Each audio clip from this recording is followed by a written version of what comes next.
তো hello friends, good morning. চলে এসেছি নিউ একটি ভিডিও নিয়ে। আশা করি তোমরা সবাই ভালো আছো, আমরাও ভালো আছি। তো সকালে উঠে স্নান করে পুজো পাঠ করে এই রেডি হয়ে গেছি, কাজে বেরাচ্ছি। তো আজকে তো সেই কি অমাবস্যা, খুব ভীষণ ভয় লাগছিল। তাড়াতাড়ি ঝটপট উঠে পুজো পাঠ করে নিলাম। এখন একটু চা করেছি, দুটো রুটি, কালকে তো রুটি করে রেখেছিলাম। আজকে রান্না বান্না কিছু করছি না, এখন আপাতত কাজ থেকে এসে করব। কি করব জানি না সেটাও। কারণ হচ্ছে দাদা কালকে একটু বেরিয়েছে, তারাপীঠ গেছে পুজো দিতে। তাই বলে বাজার ঘাট আছে, সবজি সবজি অল্প কিছু আছে, আর মাছ তো রান্না করব না। তো আসার পথে কিছু বাজার করে নিয়ে আসবো, পনির বা কিছু এই টাইপের। আর একটু রাইস করব, ক্যাপসিকাম আর আছে চিলি পনির বা এইসব জাতীয় ফ্রাইড রাইস করবো এই ভেবে রেডি হয়ে বেরাচ্ছি। এখন জানি না কখন আসবো না আসবো।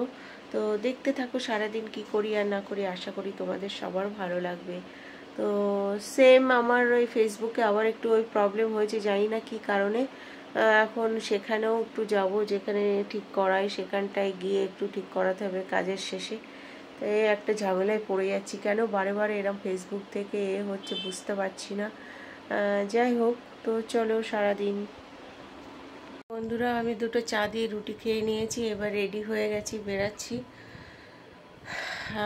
চুল তো বেঁধেই যেতে হবে এত গরমে। কালকে শ্যাম্পু ট্যাম্পু করেছিলাম, চুলটা আজকে বেশ ফ্রেশ লাগছে, হেভি স্মুথ লাগছে। ডিম, টক দই, তারপরে হেনা লাগিয়েছিলাম। তো দেখো, এক জায়গার কাজ শেষ হয়ে গেছে, আর এক জায়গায় যাচ্ছি, তারপরে যাব রাজারহাটের দিকে। কি রোদ, কি রোদ, বাপরে বাপ! মানুষ তো এবার বাঁচবেই না মনে হচ্ছে, যা অবস্থা। শরীর ভীষণ খারাপ লাগছে রোদ দেখে।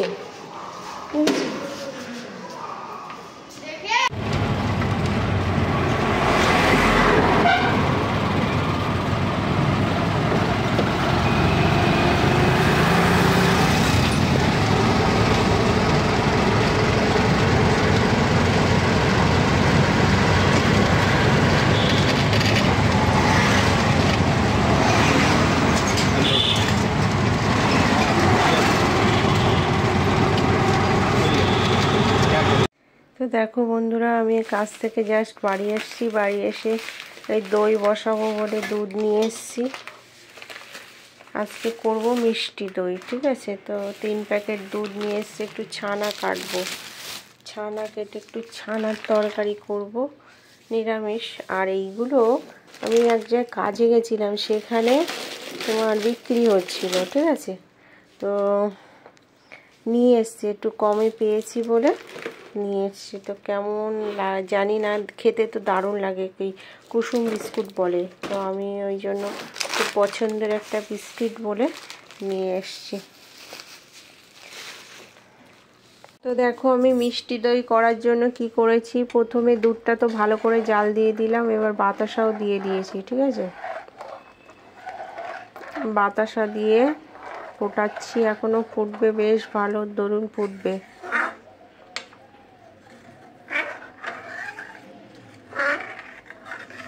এইবার দিয়ে দেবো মেন হচ্ছে এলাচ। তো এই যে এলাচগুলো আমি থেতো করে নেব, থেতো করে এর মধ্যে দিয়ে দেবো, ঠিক। তো বন্ধুরা, আমি এই দই পেতে না এই ঢেকে দিয়েছি, আমি দেখাতে ভুলে গেছি তোমাদের, কালকে সকালবেলা দেখাবো, ঠিক আছে। ওই দুধটা তো জাল দিয়ে রেখেছিলাম, তারপরে ফ্রিজে যে টক দইটা ছিল না, ওটাকে ফাটিয়ে তারপরে এর মধ্যে ঢেলে দিয়েছি। এবার এই ঢাকা দিয়ে দিলাম। আর এদিকে দেখো, ঝপ করে আমি রান্না সেরে নিলাম। এই ডাল করলাম, মুসুরির ডাল, আর এদিকে পটল ভাজা আর আলু ভাতে দিয়েছি। একদম সিম্পল মেনু, নিরামিষ। এই যে ভাত, আলু ভাতে দিয়ে ভাত করেছি। এবার আমি ঘরে যাব, আমি সকাল থেকে চরকির মতো ঘুরে বেড়াচ্ছি। তো চলো ওগুলো করে নিই। তো বন্ধুরা, সন্ধ্যাবেলায় তো আমি বাতি জ্বালিয়েছিলাম, সন্ধ্যা দিয়েছিলাম ধূপ ধুনো দিয়ে। তো দাদা তো গেছে তারাপীঠ, তো ওখান থেকে বললো আবার প্রদীপ জ্বালাতে, তা জ্বালালাম। বন্ধুরা, এখন তো 8টা 18 20 হয়ে গেছে, দাদা তারাপীঠে আছে, আমাকে ওখান থেকে বললো তুমি প্রদীপটা জ্বালিয়ে দাও সন্ধ্যাবেলা। আমি আর ছেলে তো জ্বালিয়েছিলাম, এখনও জ্বালিয়েছি। তো এই যে দেখো,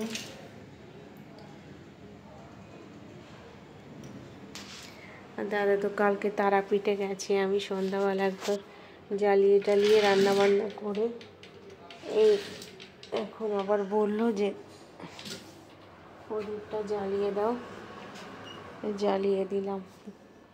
ঘুমিয়েই পড়েছিলাম প্রায়, তো ঘুম পাচ্ছে কি বলবো।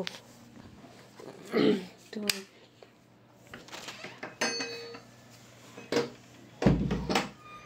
চলো, তা বন্ধুরা শুয়ে পড়েছিলাম, ঠিক আছে। এইবার আমার ফ্ল্যাটের এই জানলার পাশ দিয়ে ওই সাইড দিয়ে মনে হচ্ছে কে হাঁটা চলা করছে, আওয়াজ হচ্ছে। ওপরের লাইট বন্ধ, মানে অন করে রেখেছে। মানে কি এত বলা হয়, একদম শোনে না। কালকে আঙ্কেলকে জানাতে হবে। একদম ভালো লাগে না, এই নিচের তলায় ঘর নিয়ে যা সমস্যায় পড়েছি কি বলবো তোমাদের। যাই হোক, মানে কি বলতো, সব বিহারি, মানে মানে সিআরপিরা তো বোঝে না, না কি মানে করতে পারে না কি, বুঝতে পারি না আমি ওরা। হ্যাঁ, লাইটটা যে বন্ধ করতে হয় বা গেট দিতে হয়, গেটে তালা মারতে হয়, কিচ্ছু হয় না। প্রতিদিন আমি গেটে তালা মেরে আসতে হয় আমাকে। যাই হোক, তো টাটা, গুড নাইট সবাইকে বললাম। সবাই ভালো থেকো, সুস্থ থেকো, পজিটিভ থেকো। এই যে 3টে মাস কেটে গেল। টাটা।